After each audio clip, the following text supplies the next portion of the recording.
What's going on, everybody, and welcome to WrestleMania X8 or WrestleMania 18, the 18th venture on my 39 WrestleManias in 39 days. As you can tell, still a little bit congested, so you'll have to bear with me if my words stumble or if I say something wrong. I'm working through this allergy spell that I'm in right now. I've taken my Zyrtec for the night, so I feel a lot better now than I did about an hour and a half ago. But we are on WrestleMania X8. This one took place on March 17th of 2002. And yeah, it is having to follow one hell of a card, let me tell you. WrestleMania 17 is far and above the best rated WrestleMania so far. So the shoes to fill are big for WrestleMania X8, and I am interested to see how me and Rob thought it matched up. As you can tell, at the aforementioned Rob, his notes are on the side there. He's also been watching these WrestleManias with me. He's also joining me for the match reviews as well.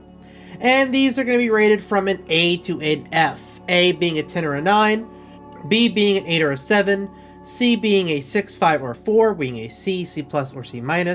A D is a 3 or a 2, and an F is a 1 or a 0 if it is an absolute abysmal waste of our time.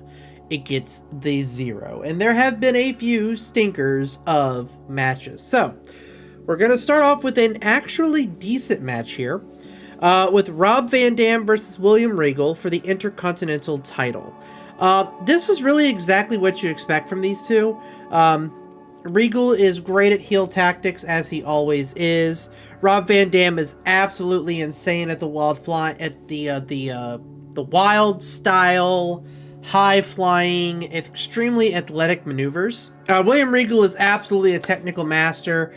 No one kicks better than Rob Van Dam. And until Montez Ford burst on the scene, in my personal opinion, Rob Van Dam had the best 5-star frog splash in the business. Now, of course, I do think Montez Ford's is better now, but before then, absolutely, without a shadow of a doubt, it was RVD's title. I think the one thing that this match was missing was a few more minutes. I thought had this match been given that extra 2 or 3 minutes that maybe one of the lesser desired matches got, it would have been even better. But I give this match a 7 out of 10 based on what we have here. Again, it's an opener, so they're not going to give 20 minutes to an opener. It's just not how they're going to do it. But I do think they made absolute work out of the minutes they were given. As you can tell over there, Rob gave it a high C+. So I believe with my 7 and his 6, it's going to average out to that 6.5. It is going to get the 7 that I think it deserves anyway. So that, we kind of lucked out there. I think that it definitely belongs with that 6 to 7 category. So I agree with this rating, and that is where it's going to go. Next up, we have Diamond Dallas Page, or DDP, versus Christian for the European title, which DDP would go on to win. This one had a really decent story going in. It was basically about Chris Jericho kind of overseeing his biggest inspiration in DDP. And unfortunately, it produced a very sloppy match. It looked like the chemistry was never fully there for these two. It looked like they would try one match and either realize it, or one move and realize it was the wrong move, or that they weren't lined up properly, and so they would try to transition into another move, and it just looked clunky and didn't look well. Nothing looked flush. There was a really bad low blow in the corner that was poorly timed. The ref actually saw it and had to pretend he didn't see it. Overall, I thought that this match could have been better. I've seen better out of Christian. Don't see too many DDP matches in general, so I can't really attest if this was typical DDP or not. I will say the diamond cutter at the end, chef's kiss beautiful. Flawless sell, flawless execution. That was an absolute perfect move. But overall, Christian looked good, but it was just not given enough time to kick in a high gear. So I gave this match a 5 out of 10. As you can tell, Rob gave it also a 5 out of 10. So that is where Edge and DDP are going to go. 5 out of 10. Next up, we have Maven, who is the champion, versus Goldust for the Hardcore title. And apparently the Hardcore title was in 24/7 rules for this event. I don't know if that was a general thing or if that was a new thing for the hardcore title, but it was in 24/7 rules for this event. Maven and Gold does come out. They do something, which wasn't very good. Then Spike Dudley comes out of nowhere, pins Maven, takes the title and run. This ended up producing a bunch of backstage nonsense throughout the entire night of the title playing hot potato and Hurricane taking it, walking into the women's locker room, and a lot of, lowbrow humor, which was funny, admittedly. It was very funny. But the match itself wasn't very good. I do think the dual trash can lid smash that took both Goldust and Maven out to set up the finish of the initial match was really fucking cool. I gave it a 3 overall. Rob was obviously much more impressed. He gave it a low C, so I'll say he gave it a 4 out of 4 out of 10, so that low C minus range. It's obviously going to average out to that range. So again, some of the bits with the hardcore title were humorous. Some of the bits were interesting. Some of the bits were even entertaining. Overall, though, the match itself was bad outside of the ending, and I could have honestly done without most of the backstage nonsense. Again, it was funny, it was good, fit the era that we were in, but not quite what I was looking for. I skipped through some of them, honestly, just because I was like, get to the next match. So I gave it a 4 out of 10. Next up, we have Kurt Angle versus Kane. This was actually a surprisingly fantastic match. Kurt Angle would go on to win this match. Wasn't for any titles, it was mostly just, I'll be honest, I'm not too familiar with the story of this match and what led to it.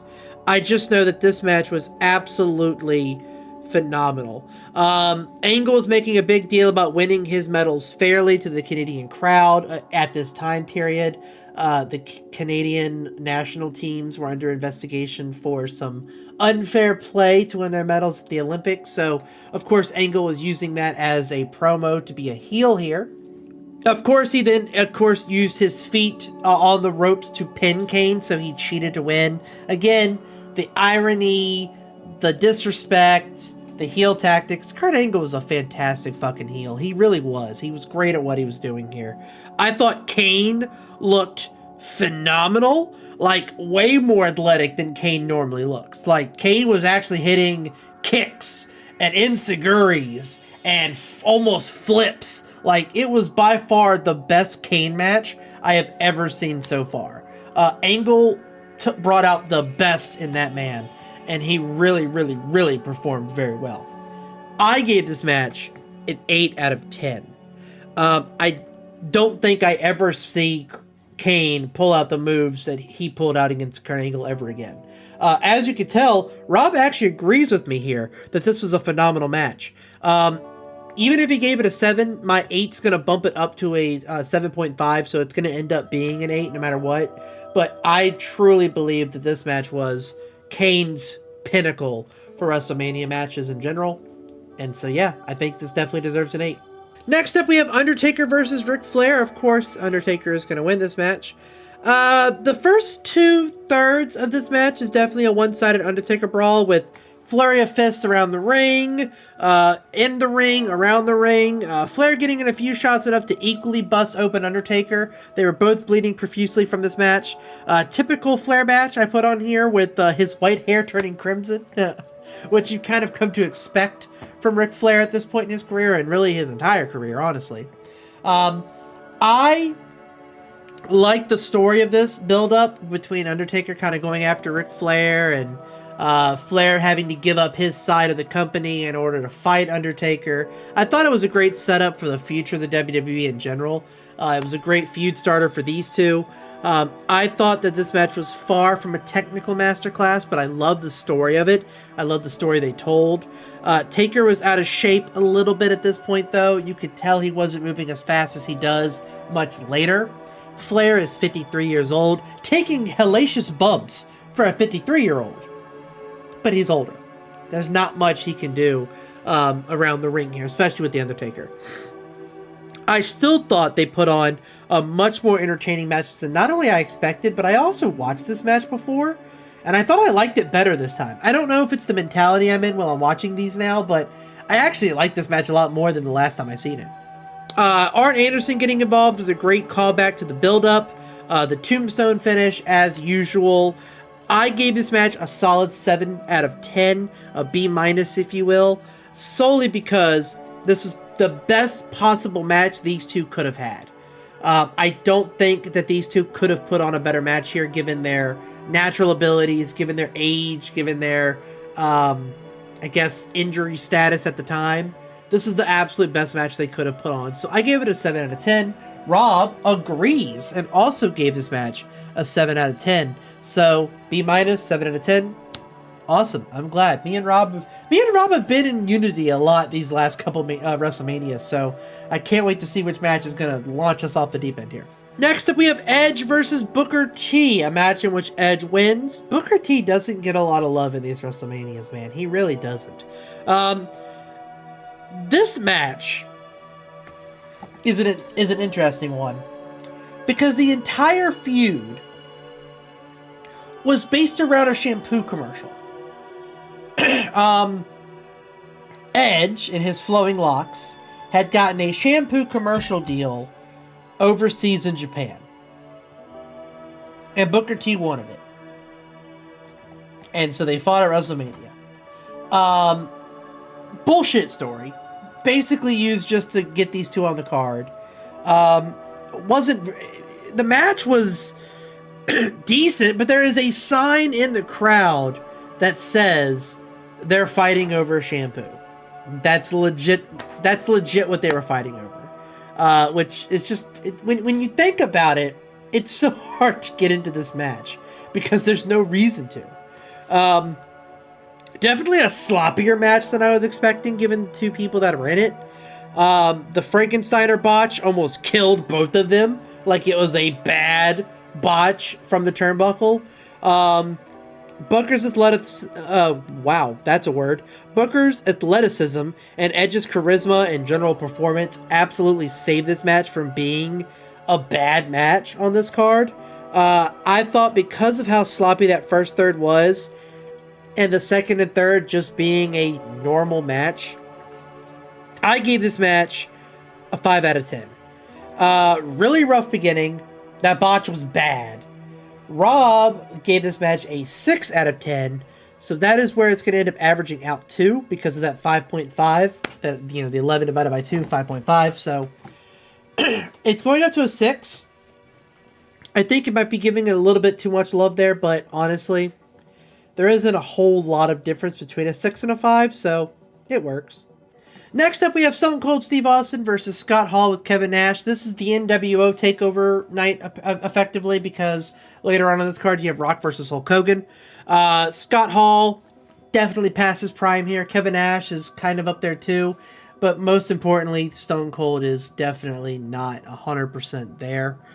You could tell he's lost a step based on this match. Clearly slowed by his slew of injuries.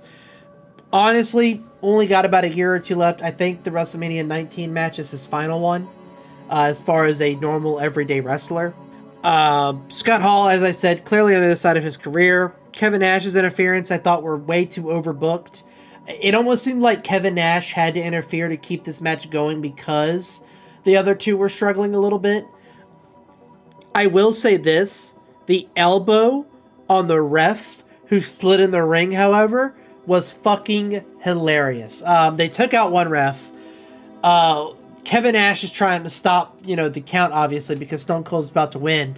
This ref comes running in, slides into the ring, all fucking cool-like, to get that pin, and it's, perfectly timed. As he finishes the slide, Kevin Nash comes down with the elbow.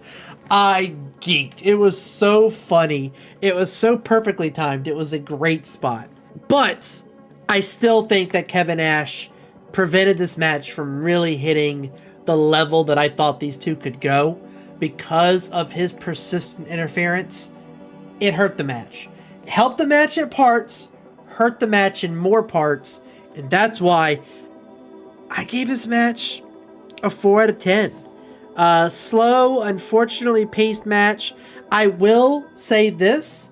The saving grace of this match the iconic Stone Cold Stunner Cell by Scott Hall. That saved the match. It's one of those cells you see in every single Stone Cold compilation where he stuns him, hits him, he kind of sits there, and then he hits him again, and it's like that super way up kick, legs kicking in the air and everything. That cell, yeah, it came from this match. So that saved the match from being an even worse grade. I gave it a 4 out of 10. Rob gave this match a C+, so he gave this a 6 out of 10. So this is going to average out to a 5, which, again, it is Stone Cold and Scott Hall. Also, Rob also commented on the ref slide and gave it an A. I can agree, it was a great spot. Alrighty, I'm going to try to get to these last 4 matches while I still have a voice, because I can feel my voice slipping away. So I'm going to try to get to these last 4 while you guys can hear me. The Four Corners tag match for the tag team title, we have Billy and Chuck versus the APA versus the Dudley Boys versus the Hardy Boys. Billy and Chuck win. APA were eliminated early with very little fanfare. It was almost like they were barely here to begin with. I felt the Hardy and Dudley Boys combination was definitely the highlight of the match. They were beating the shit out of each other, which you expect from these two at this point. The rivalry is deep. The chemistry is there, as was been apparent by all the TLC matches that these 4 and really 6 men, when you count Edge and Christian, who are not in this match, or have done. The chemistry is clearly there for these guys. They know what the others can do. They know what the others want to do, and they make it work. But unfortunately, every single time Billy and Chuck got involved, it ruined the match. They were definitely the lowlights of this match. I don't think they should have won, because I thought they were the worst part of the match. You know, if this had been just the Hardy Boys versus Dudley Boys in a normal tag match, I think this match is a 7 out of 10. But when you take in the fact that APA were just kind of here and Billy and Chuck ruined the flow, I gave this match a 4 out of 10 C-. Rob agrees with me and also gives this match a 4 out of 10 C-. So that is conveniently where it's going to go. Perfect. Next up, we have Rock versus Hulk Hogan. And luckily, I don't have to talk, because this is going to be our match review. The Icon versus Icon, Charisma versus Charisma, and me and whatever Rob is. Enjoy the match review, guys. Welcome to the match review. My name is Eric, and I'm here with... Do you smell what the Rock is cooking? I'm so done with you. This is the 3rd time you've done this joke. We're here with WrestleMania 18 for the match review here for Hollywood Hogan versus The Rock. Not only am I so sick and tired of saying Hulk Hogan, but I'm sick of saying The Rock at this point. But you know what? Here we are. Well, I would say that, but this was actually one of the very few absolutely spectacular matches that Hogan ever had. I gave his match a 9. What did you give this match? I gave this an A. You gave us an A? Yep. Okay, so this wasn't a 10, but this is like a 9.3. Gotcha. Okay, well, that definitely works. But yeah, this was a phenomenal match. Masterclass in ring? No, it's The Rock and Hogan. It's not going to be a masterclass in the ring, but you're going to be extremely entertained by what you see. I mean, to be honest, like, from an in-ring performance by Hollywood Hogan, this was by far his best match. It was. He didn't do his typical get the shit beat out of him, Jesus Christ. Yeah, well, he was the bad guy in the match, so he was going to be the one that's kind of like dominating. I thought they actually kind of faced pretty fairly even in this match, but this was the most electrifying match, if you will. This was the match between the hottest face of now, which was The Rock, the hottest face of the past, and Hulk Hogan, and his Hollywood persona, where he is now the bad guy. Yeah.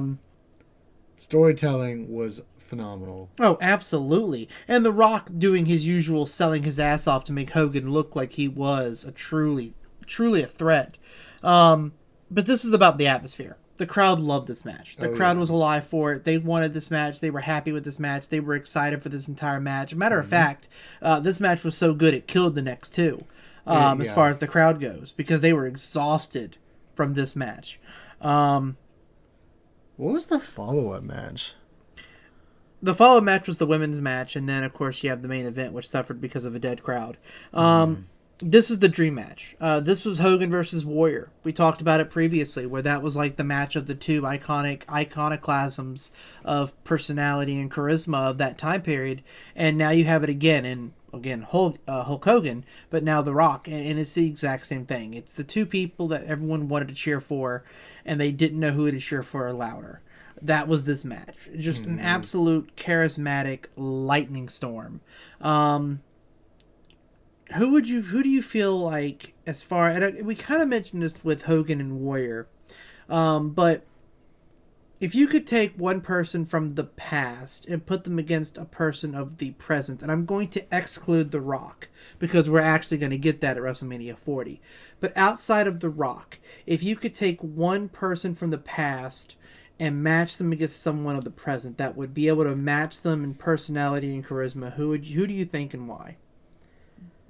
Someone versus Hogan? No, just someone from the past matched with someone that a big star from the present.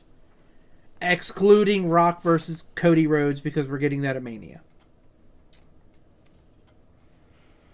Oh gosh. I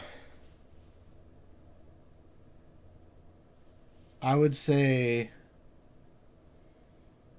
maybe from like an Ultimate Warrior, get the crowd hype and have a lot of charisma, but his in-ring talent's not the greatest, LA Knight. I would love to see Prime Michaels versus LA Knight. Prime Michaels versus LA Knight. I would want to see Seth Rollins versus Michaels. I was going to say that day. too. Seth, a pre-knee injury, Seth Rollins. Oh yeah.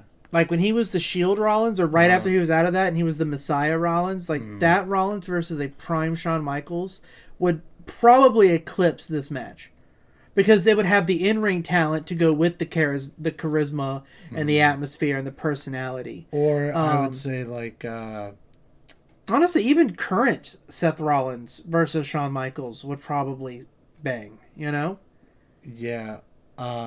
Even though he's in AEW, he was obviously a member of the Shield. Dean Ambrose versus Roddy Piper. I feel like that match would charismatically get over. Shit, current well, he's John Moxley now, but current Moxley versus Mick Foley. Well, did we ever get that match? Nah, but Moxley was real big in CZW, and they were real big into the hardcore stuff. Yeah, I think that match would bang too. Let's see. Now, as far as this match goes, is, with back and forth, the energy, signature moves, the finishers, 2 counts, the entire finishing sequence. I do feel like the first 3/4 of this match were a little bit slow, which is why I gave it a 9 out of 10. But I feel like the storytelling was there. The storytelling was there. The setup for the McMahon-Hogan brawl the following year was there. Yeah, this was perfect. Of course, this is right before The Rock, which is very ironic. The Rock drifting off into Hollywood. Right, shortly after this match. But yeah, this was, I feel like, the epitome of the era. This was the WrestleMania moment. Yeah, what would you say is your favorite parts of this match, if you will? I'm not one. I've always been not a fan of the slower matches, but remembering the storytelling behind this was phenomenal. But when Hogan gets busted open, that just made the match just go from this steadily to then real quick. So that was my one standout moment that I thought really changed the match. I agree. I think that the 2 count out of the leg drop was probably just I thought Hogan had him, and I thought it was pretty cool that. You're talking about when the Rock went full up? Yeah. I was like, damn, what a sell. Yeah, there really isn't a whole lot else to say about this match in terms of that, outside of the spectacular story, great build up, great payoff. And of course, it led to future stories down the line. But there really isn't that much else to say about this one except for just an excellent storytelling. Mm-hmm. So, yeah, short, sweet, to the point here, guys. That is our match review of Hogan versus Rock. And no, put your finger. Oh, yep, the L. Yep, okay, yep. See you in like 3 weeks, Rock. I cannot believe we're actually going to see The Rock live. That's pretty spectacular. I'm excited. And if any of you guys are going to WrestleMania, I hope you're excited too. Or if you're just going to watch it on TV, I still hope you're excited. Ding! I hate you. Goodbye. Back to me. And welcome back. I gave this match a 9. Rob agreed and gave this match a 9. So that is where this match is going to end up going. Again, Icon versus Icon. Definitely it should have probably main evented this night, to be perfectly honest with you.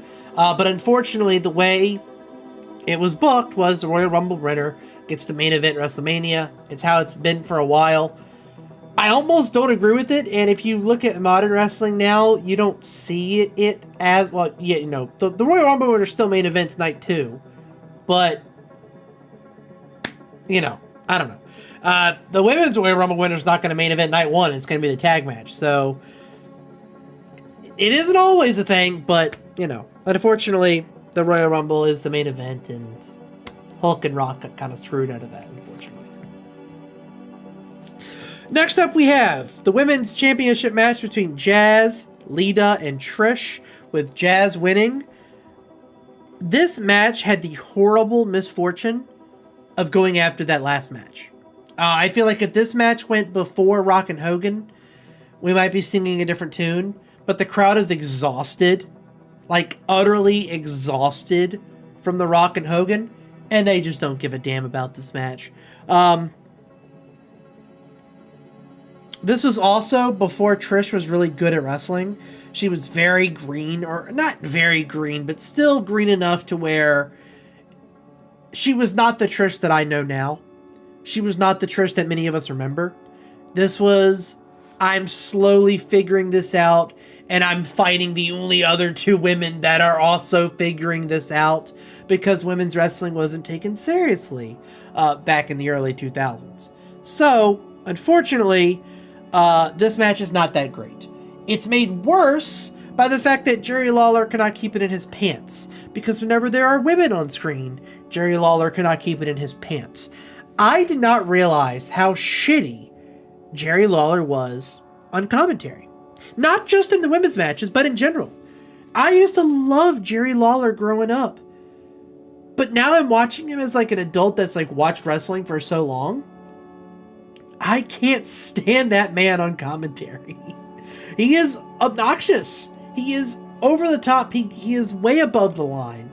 And he's fucking cringe with women's wrestling, unfortunately. And it really sucks. I feel like if this match had happened 4 years from now, you know, from this event, so like if this match happened at WrestleMania 22, we're singing a different tune here. And this match is so much better because Lita's able to go full tilt. Trish has figured it out. Jazz is Jazz. She's been Jazz this entire time. She's really the only good wrestler, well, her and Lita, in this match. Unfortunately, where they are right now in their careers, where this match is on the card, this is a 4 out of 10. Rob actually gave this match a 5 out of 10, so it's going to get bumped up to that 5 because of the 4.5 it's going to be listed as. But you give this match another 4 or 5 years to cook, and we might be talking about a 6 or a 7. Unfortunately, for right now, a 5 is where you're at. And finally, the main event. And this is probably the least amount of notes that I have on a main event ever. The crowd is absolutely still dead. They've left the arena. They're still there in body, but they are gone in spirit.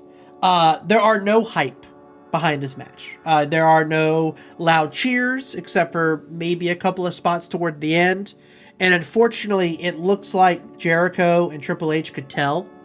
You know, the match itself wasn't great to begin with, but I thought it was better than the crowd made it seem. Because the crowd, like I said, they weren't getting hyped for anything. They weren't getting invested in the match. The table spot was fantastic, and there was no pop to it. The overall pacing felt off, and I think it's because of the crowd. It looks like they just didn't know how to react to a quiet crowd for this. The game was selling a knee injury, which slowed him down naturally. But it doesn't explain why Jericho was slow. Jericho seemed like he was tiptoeing around the ring. I don't know if there was an actual injury in play here, and maybe Jericho was scared to actually further injure Triple H. I'm not sure. But overall, the pedigree to Stephanie, because Stephanie was on Jericho's side, which I don't know the story behind that. They didn't explain it in the pre-match trailers why Stephanie was a Jericho all of a sudden, but the pedigree to Stephanie was perfect with the story going on. But this match had so much untapped potential. I don't know where it went wrong. I gave this match a 6 out of 10 because there were still some really good highlight spots, but not enough to actually carry this match further. Rob disagrees. Rob gave this match a B+. Maybe the crowd didn't hurt him as much as it hurt me. A 6 and an 8 is going to average out to that 14, so it's going to get bumped up to a 7, so it's going to get redeemed as far as the rating is concerned, but this could have been a lot better. So, we have 2 meh matches, and the rest are pretty decent, so let me go ahead and grab my calculator and figure out exactly what we're working with for WrestleMania 18.